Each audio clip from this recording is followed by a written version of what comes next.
Hello, everybody, and welcome to this webinar. My name is Robert Bolden. I am the owner and the wealth advisor for Bolden Wealth Management.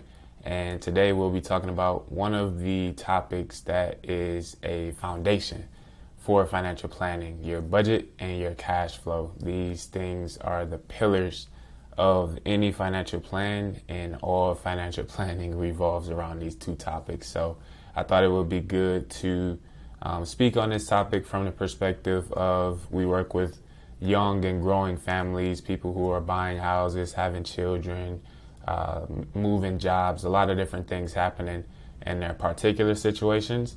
So it would be very wise and good to understand the foundation that is your budget, that is your cash flow, the income, the expenses, and understanding how much you're keeping at the end of the month. So we'll dig right in. So going into the agenda for today, the purpose is just to make sure that the people who watch this webinar or participate in the webinar have a really good sense for what's coming in and what's going out. Usually when I sit with young families, people who are having a lot of things happen in their financial lives, their number one thing is, I'm making money. I know I'm making money, but I'm not sure where my money is going. I don't know how much I have at the end of the month. I don't know how much I can save.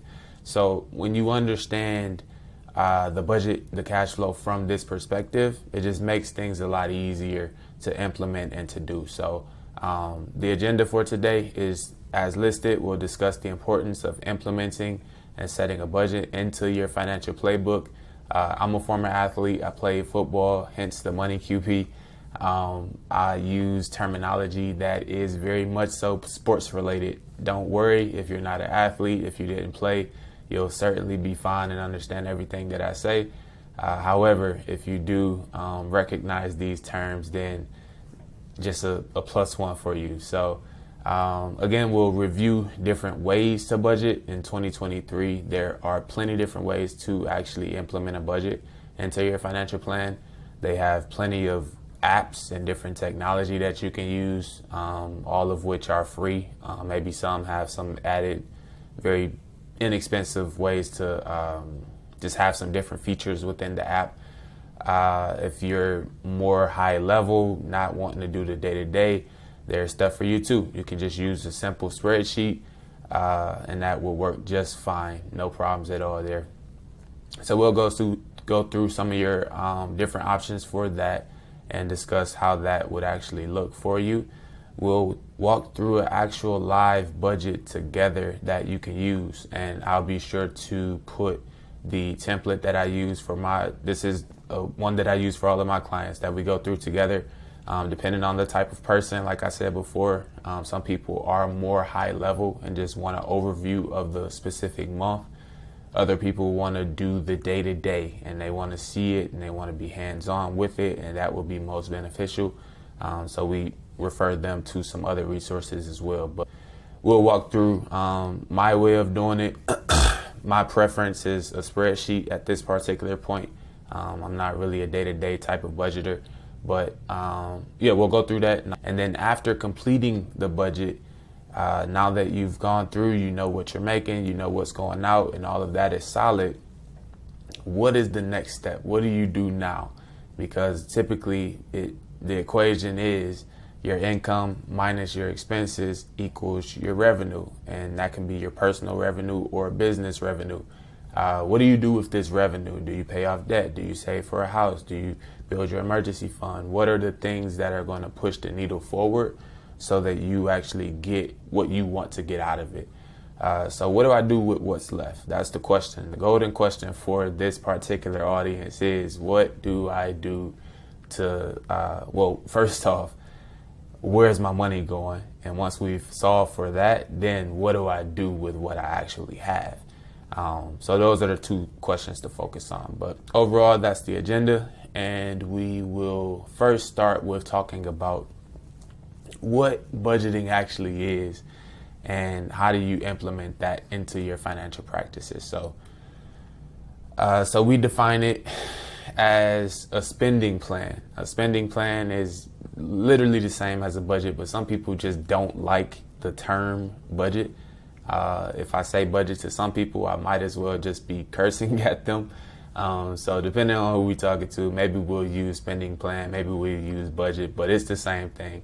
But essentially all it is just based on your current income and your expenses. It just shows you what that is. Income minus your expenses equals your revenue. Whatever that revenue is tells you you have this amount of money to be able to accomplish whatever goal in the future.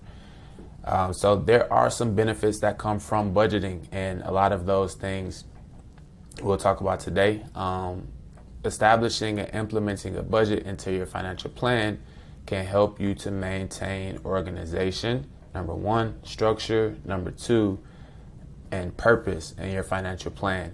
That last one, purpose, is one that's big for me as I understand it, because a quote that I will, if you've hang around with me long enough, I've said this quote plenty times, where purpose is unknown, abuse is inevitable. And I use that quote for so many different topics, especially when it comes to money, because anything that we don't know the purpose of, we can abuse. So if you're making money and don't know what to do with it, you could spend your money in ways that don't actually align with your values. Therefore, you are abusing the money that you're called to steward over. If you have a relationship and you don't understand the purpose of the person that you're with, you'll abuse it, and typically you guys won't work out. You can put this quote against anything, and we're called to just know the purpose of things. So especially when it comes to our money, when it comes to our finances, you're just not making money for the sake of making money. That would be pointless. But you are making money so that you can push the needle forward, so that you can accomplish all the things that you need to accomplish in this walk. So that's more so how we're approaching budgeting and cash flow. When we budget, we're spending with values that align with the values that we've established. And then when we look at cash flow, the things that we use after we've budgeted, the money that we have left over, literally align with the purpose and the values that we've already established. And anything else outside of that, we want nothing to do with. So this is key, just getting that organization, getting some structure, getting some purpose. And just like if you were going to drive from Michigan to Wisconsin, you need a map, you need a plan, you need to know how you're going to get there. You need to know all of the different details of it, and have some cohesiveness to your plan. If you don't have that, sure, you may get to Wisconsin at some point, but it's going to take a little bit longer. It's going to be a little bit more rough. It's not going to be as smooth as a process to make that happen. So we just want to avoid anything that we can. And by implementing a budget into your financial plan, it's not a cuss word. It's not bad for you. It's actually very good and freeing. It is not restricting at all. It's actually very freeing for you to have this, so that you can spend in a way that aligns with what your goals and objectives are. So that is the purpose of budgeting, and that's how we sort of think about it, at least in my firm, Bowden Wealth Management. So to talk a little bit more about some of the apps and things that you have available to use, Every Dollar by Dave Ramsey is a good one that I see is pretty popular amongst people. Another one is Mint, Intuit. That's another one that people typically use when they go to do budgeting and things like that. Rocket Money is one that I have used recently. I've used all of these before, but Rocket Money I dug into a little bit more, and I like Rocket Money, but I just prefer a spreadsheet. There was a point where I was more so looking to do budgeting on a day-to-day basis, and I still have it to do that, but I don't check it as often. I'm perfectly fine and content with my spreadsheet, and I'm good. So whether you use these apps, whether you use a spreadsheet, whatever works best for you is going to be the best thing for you. It's just up to you to figure that thing out, and you have to try, a few different ones to see where you land. But these are options. And again, I'll have different templates that you can use as well linked. So the cool thing about these apps is that you have the ability to link your bank accounts to the apps. So if you bank with PNC, you log in through the app, you can pull all of your accounts over, and as soon as you link it, depending on the app that you use, sometimes they'll actually pull transactions, like 2 or 3 months of transactions. And that's good because you can then go through and categorize all of your expenses. So if you dine out, if you shop, all your bills, your fixed expenses and things like that, you can categorize those things and see month after month how much money you've actually been spending. And to some people, this is no surprise at all. But to others, they're like, oh my God, I've been spending how much money on this particular topic. So this can be very insightful just to go back to what we said. What is the purpose? Am I spending in a way that aligns with what my purpose and my values are? And if the answer is yes, then great job. We applaud you and we can keep it moving. However, if that answer is no, we have to reevaluate some things and implement some different strategies so that we can correct the behavior behind the spending. So these apps are good for day-to-day people. Hey, I know I spend a lot of money. I don't know where my money is, and I need to know like each day that I'm spending in a way that aligns with my values. If that's you, these are great. If not, if you just want a high-level overview, we'll talk about some of the other ways to do that as well. So going into our spreadsheet next, what we'll do is dig into that, and I'll walk you through how to actually fill it out, what you should be looking for, and how you can kind of tweak some of these things to make this tailored to your situation. So this is the template that we use. This is the template that we use for everyone. I have John and Jane example. That's just their names today. No particular reason why I picked the names. But when you open this up, this is what'll pop up. I'll just make it a little bigger. Okay. So this is what pops up. In this first section here, you have your monthly income. You see that it says net to it. So this is the amount that you actually get. So if you're working at a job and your job pays you, you want to take not what you get paid in the gross amount. You want to take out all of the taxes, all of the pre-tax deductions that come out. What actually hits your bank account is the amount that should go in here. So for this example, this person gets paid net $5,000 per month. So that will mean that he actually gets paid more than $5,000. Let's just say he's in a 22 tax bracket. He would get paid over $6,100 gross, $5,000 net. So you want to put the $5,000 in here. If you're a couple, if you're married, whether you're married or not, you could put any other income in here as well. So John would be 5,000. Jane would be 3,000, and then if you have any additional income for young people, a lot of times I see that they do Turo. They rent their cars and rent those out to people. They do Airbnb. If that's something that you have, whatever additional income that you have, if you have an average for it and feel comfortable throwing that in there, then by all means just add it in there. And you'll see as I add additional incomes, let's just say I get let's say $2,000 for additional income. When I put that in there, what's going to happen is it'll adjust right over here to my total monthly income, as well as these bar graphs and charts here. So whatever you do over here will be reflected in different places as well. So that's good. So I changed that back to 0. So right now, just at a snapshot, I'm making $8,000. That's my income. Remember, we're talking income minus our expenses equals our revenue. Here it says balance, but same thing. So $8,000 is my income. My expenses, when I come down here to this next box, is going to be my current expenses. Now, there are 2 different types of expenses that you can be thinking about here, and I've sort of highlighted them, and feel free to tweak these as you see fit. But you're going to have fixed expenses and you're going to have variable expenses. And when we're talking about fixed expenses, that means the things that do not change in your budget. So, for example, if you have a car and you pay for that car every month, $300, then $300 is going to be your fixed expense on this sheet for your car. if you have rent, if you have a mortgage, whatever that set amount is, you want to calculate those things. And here I've highlighted all of those in this green, they're next to this green box here. So auto and transport, it does not change. That's just what I pay every single month, no matter what. Rent and fixed bills, that's just what I pay. Business expenses, if I have any business owners that are watching, if you have additional income up here that you consider a business, whether you have an LLC for it or if you're just a freelancer, you can add this in here as a preference.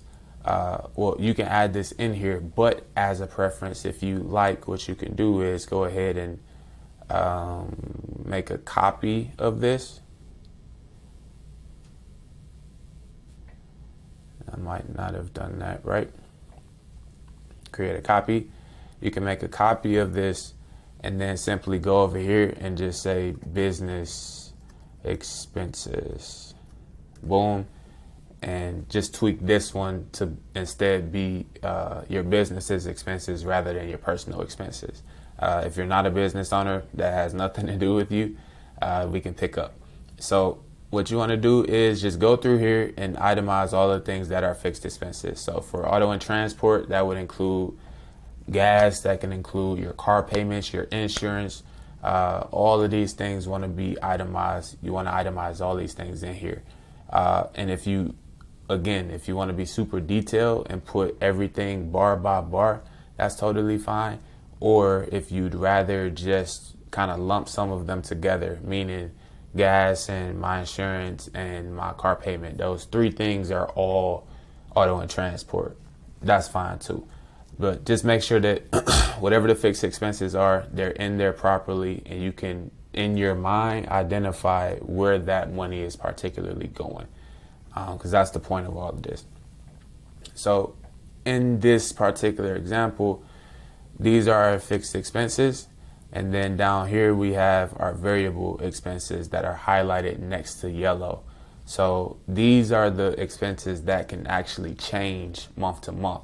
So you don't have to spend $200 dining out every month. You don't have to spend $300 in personal expenses or shopping or something like that. These are the items that exist in your budget that you spend money on every month, but can change, that you could cut out completely if you needed to, free up some money. So right now, with all of these things in here, I got $8,000 coming in for income, and I have $6,000 coming out or going out as my expenses, which will create a balance of $2,000. So that $2,000 would be your revenue. That's your balance. And this is what we have to start knocking out some of those other goals. So if your goals are you have credit card debt and you like to pay off your credit card, if you don't have any reserves or savings and emergency fund and you like to have 6 to 8 months of reserves so that something happens, you have money to go to rather than putting it on a credit card, that's something that we will start putting money towards. If you are looking to retire in the next 10 to 20 years, or I shouldn't say 10 to 20, let's say 10 years. If that's a goal of yours and we do your financial plan and you say, hey, I'm a little behind where I'd like to be and I'd like to catch up, this is the amount that we can start setting aside and get you where you need to go from that aspect as well. So the balance or the revenue is what we can do to start making sure, going back to the original point, that what you say you want to do, your objectives, match the values, and this is what this is for. So as we go through here, we got $2,000 left. And let's just say, for example, someone says, hey, Rob, I would really like to save $10,000 to $15,000 in the next 5 to 6 months. Okay, that's very much so possible. How do you actually do it though?